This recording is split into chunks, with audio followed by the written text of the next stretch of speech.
Welcome to Popey versus Brian here in the D bracket. Let's get into it. We've got Brian with the white pieces, Popey with the black, and we have Queen's Pawn game.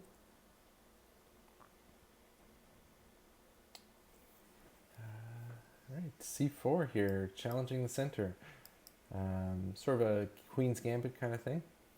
Except it's not a Queen's Gambit because the bishop already defends it. So if you take, white immediately takes back with the bishop. Black throws in a check, and the king moves a little bit unusual. Usually you see something like blocking with the knight, and the idea being if the bishop wants to capture, the pawn comes back, and you have pawns in the center here, and they're perfectly happy, no issues. The king move is a victory for black because black has gotten white to give up their castling rights. So the king's now going to be trapped in the center of the board for the rest of the game. Okay, black makes a move that I don't quite understand. It takes away a square from the knight, which is not ideal.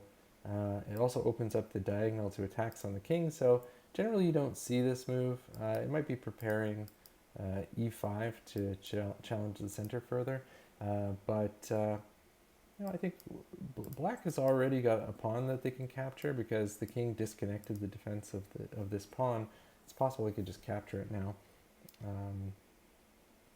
Also, the king's on a weird square, so maybe trying to get your other bishop out to that same diagonal looks like it's pretty menacing. Okay, white on the counterattack. All these pieces are defended, so nothing's being threatened at the moment. I would maybe just put the bishop in line with the queen, blocking any pin. I mean, this is the queen's kind of pinning the knight in place, so if you bring the bishop out, you kind of block it, and you threaten to. Here's the threat. Okay, I can't draw arrows.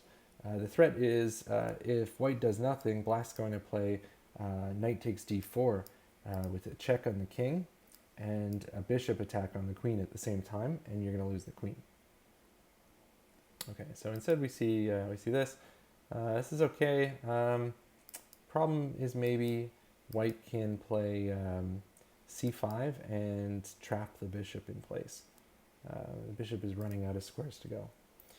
Instead, we have bishop takes, queen takes, getting the queens into the game early. This is an interesting move, trying to kick the queen out of this diagonal.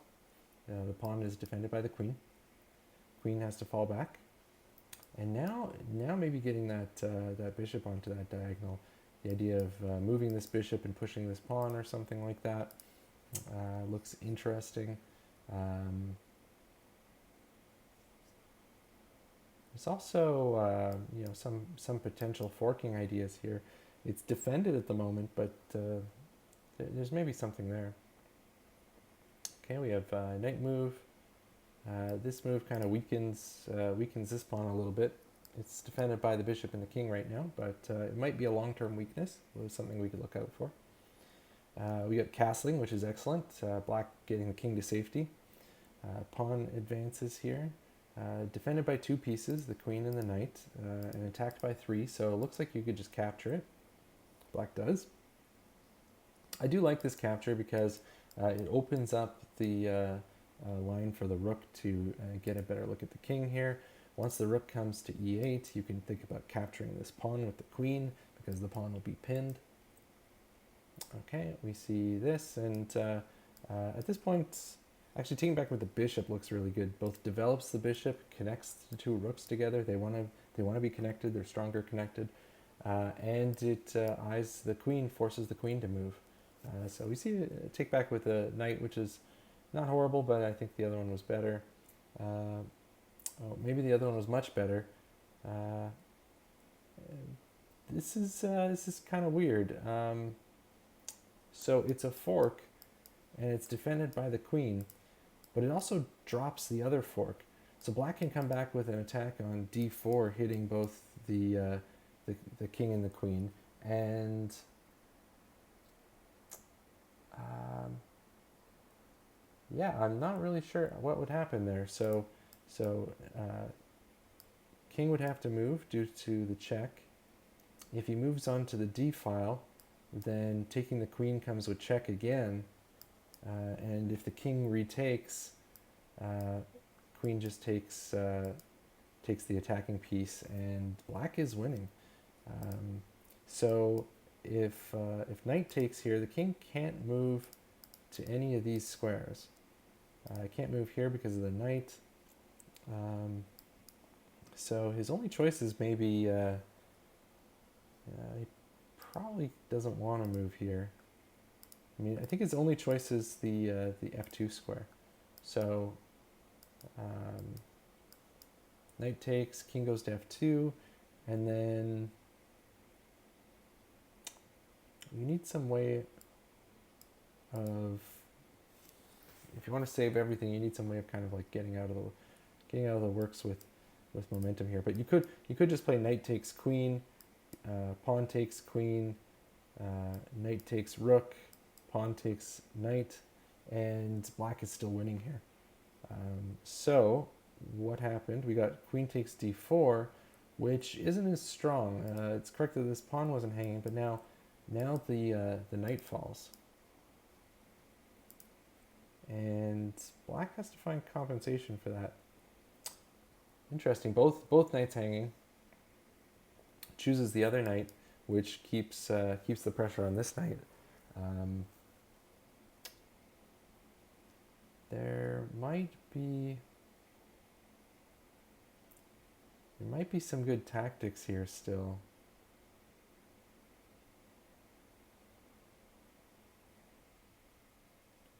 You know, there is something kind of ridiculous where you could just win a pawn and get out of trouble at the same time. Queen takes, bishop takes, knight d4, hitting both the king and the bishop, or the king and the queen, and after the king moves, knight takes the queen, winning a pawn in the exchange. Kind of weird, but works. Okay, so we see getting the knight out of danger, attacking the queen. Queen picks up another pawn. Black picks up another pawn, and now white's in some trouble. The king has no defenses here, and this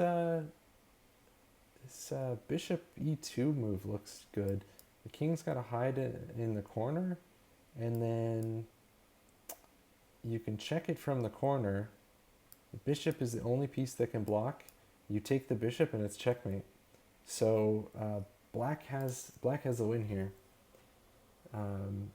Okay, instead we see developing the bishop.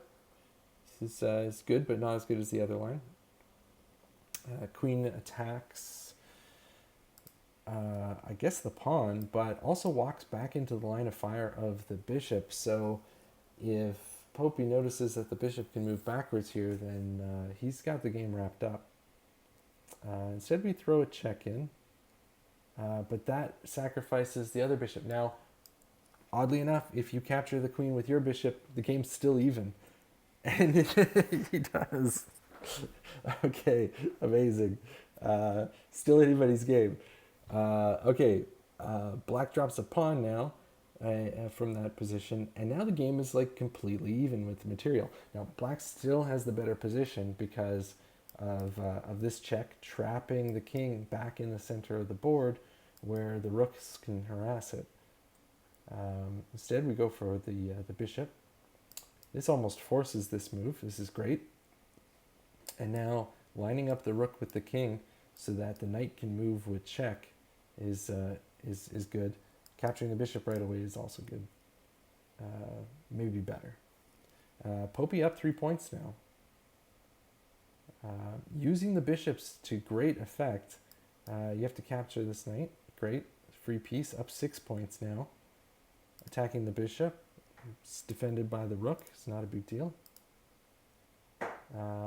And we throw the check. I would like to see the other rook check because the c rook was defending the bishop. So now you have to remember after this move that the bishop has to move, but fortunately White's walked into a beautiful skewer.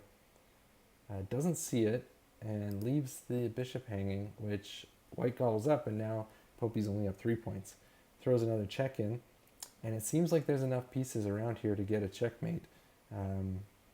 You've got 4 pieces that can participate in the attack here. You just have to figure out how to weave it. And maybe it's not super obvious. I think first the rook is under attack, so you need to maybe move it out of the way. If you move it back to a2, then rook e1 threatens checkmate. Maybe not exactly, because this rook would defend. But the funny thing is, there's a bit of a trap here. So say rook goes back. This just didn't happen, but rook goes back, and White grabs what looks like a free knight. Then Black falls back with check. Rook goes back to guard, but then Rook takes, and supported by the bishop, this is checkmate. Instead we see it right away, which this is what happened in the game, and now the king can take the rook. In fact, it's kind of forced. Only valid move. So you kind of force the opponent to take your piece there, not ideal. Now White has his own threats of checkmate here. Couldn't do it last move because the knight guarded the square. But with this capture, it's threatened on a8. Bishop comes back, and it's not going to be an effective... Oh, well, actually it is effective. Okay, the knight and the bishop can team up to block on the c8 square. Okay, and the king can move. I don't know why I didn't see that. Okay, so there's no mate. Rook moves. Not sure where it's headed. Rook move and a pawn push. So while this rook is on the back rank, it's very uncomfortable for White. It's basically keeping 2 pieces out of the game. The bishop can't move because the rook hangs, and the rook can't leave the bishop. The only way to get out of it is for White to push the pawn, move the bishop back to defend the rook, and then kind of force the trade or force Black to leave the back rank. But White's got a different plan. It's just kind of like, well, if you're not going to stop me, I'm going to push the pawn all the way in queen. So what are you going to do about it? Black throws in a check, and now frees up frees up the rook moving to a2 here, getting behind the pawn. Rooks always want to be behind passed pawns, either to support them or to stop them. And we see that. That's great. King moves and doesn't defend the pawn, so now one of White's best assets drops. White moved into the threat of the bishop. Bishop can capture. And now Popey's on top again, being up a rook and a pawn. Sort of. Up a rook, less a pawn. up a knight and a pawn. I don't mind this, lining the 2 up. And this is great because although Black is checked, you can take the bishop with check because the rook checks the king here. But oh no, the impossible happens. Both players played very well. Popey low on time, only 3 seconds left, doesn't find the capture in the 3 seconds available, and or just doesn't have time to play it. And Brian, with 30 seconds left on the clock, saves the otherwise lost position, winning the game. So the first game goes to Brian. Game 2. We have queen's pawns again. Looks a lot like the London position from Popey. And this is a mistake from Black just because that square is attacked 3 times. White can just capture it, and Black can't capture the piece back. Unfortunately, White misses it, and now the bishop falls, and that's going to be an early lead to Brian. Attacks the isolated pawn there with white throws in a check and then defends the pawn. This is good. And now black can force a trade of queens if he wants, just by moving to this position. And since the king has lost his castling rights, getting the queens off the board might be, well, it's helpful for two reasons. Black is ahead in material, and getting the queens off the board brings you closer to the endgame. And two, getting the queens off the board reduces some of the stress on the black king. Not being able to castle, he's going to be in a slightly worse position. Leaving the queens on the board gives Popey a lot of counterplay. Brian finds a pin on the knight. Excellent defense. And this knight's not so effective on this square.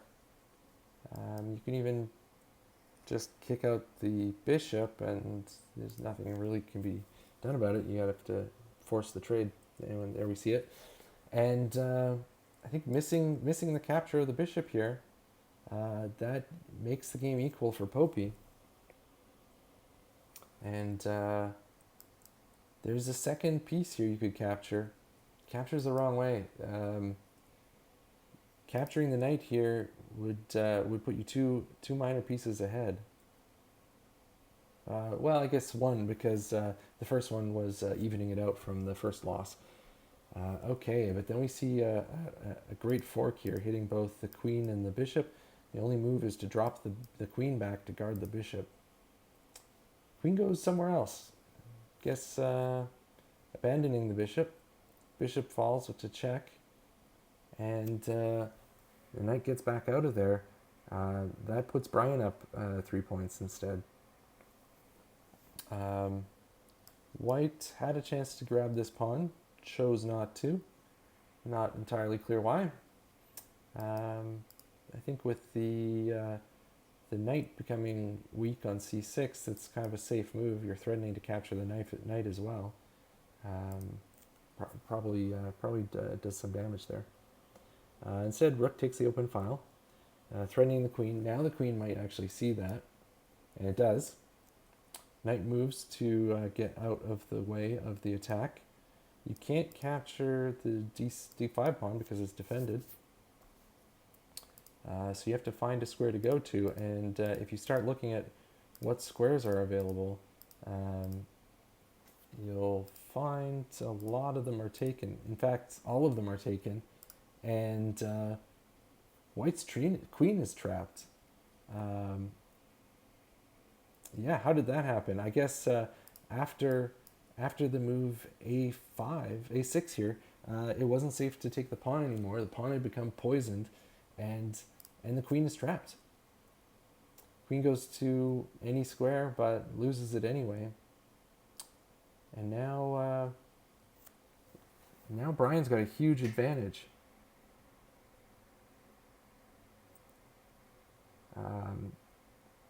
Yeah, that trapping of the queen was excellent. Excellent play here. Queen's attacked twice, needs to move out of the way. It does. Moving into the line of fire of the rook. The rook can just capture it. And the queen goes down, evening the game out again. This is incredible. Black now has a knight to capture, misses the free knight. Now white can capture the knight, does. And that puts Popey up 4 points. Popey with excellent play here. Centralized knights. Lots going on here. There's a potential fork here, but it's guarded by the pawn. You can't quite capture it first, but maybe you can distract it somehow. This doesn't quite work. I don't know. Nothing quite works, but almost. A move like this hits the rook and takes away one of Black's squares, maybe preparing getting the rook to the 7th rank here. White spots an unprotected pawn and grabs it. Black spots an unprotected knight and grabs it. And This move is kind of a sacrifice just because it's defended by both the rook and the king at the moment. Black doesn't take it. Worried about falling victim to the Greek gift, I guess. Doesn't take it. Okay, white comes back, freeing their threatened knight, attacking the rook, and yeah, this move was pretty strong here. Hits the king. King has to move out of the way.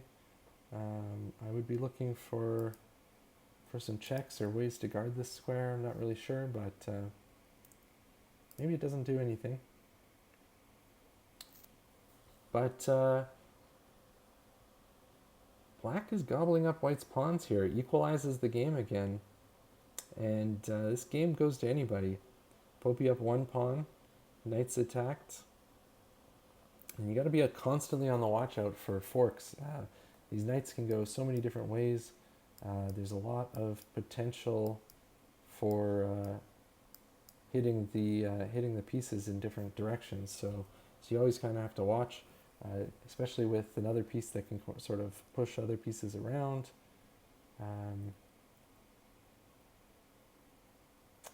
Yeah, I would throw in a check now, trying to bait the king into a fork, but it's guarded, so maybe that doesn't work. You can't just go there because of the guard. Black misses it though. Piece needs to move. Yeah. Okay. I don't mind this. I feel like it's headed in the wrong direction though. Maybe it needs to back up. Okay, eyeing up a pawn.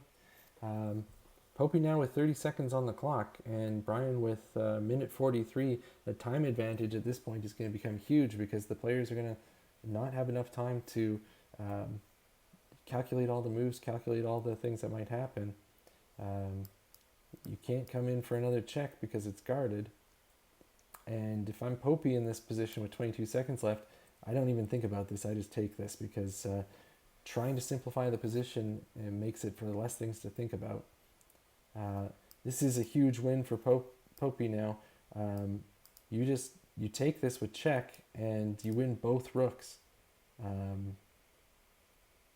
This rook's defended, but it doesn't matter. And that's a miss. That's going to be painful. You only got 8 seconds left, and it's going to be hard to come up with anything. And indeed, Popey runs out of time, giving Brian 2 wins. Amazing.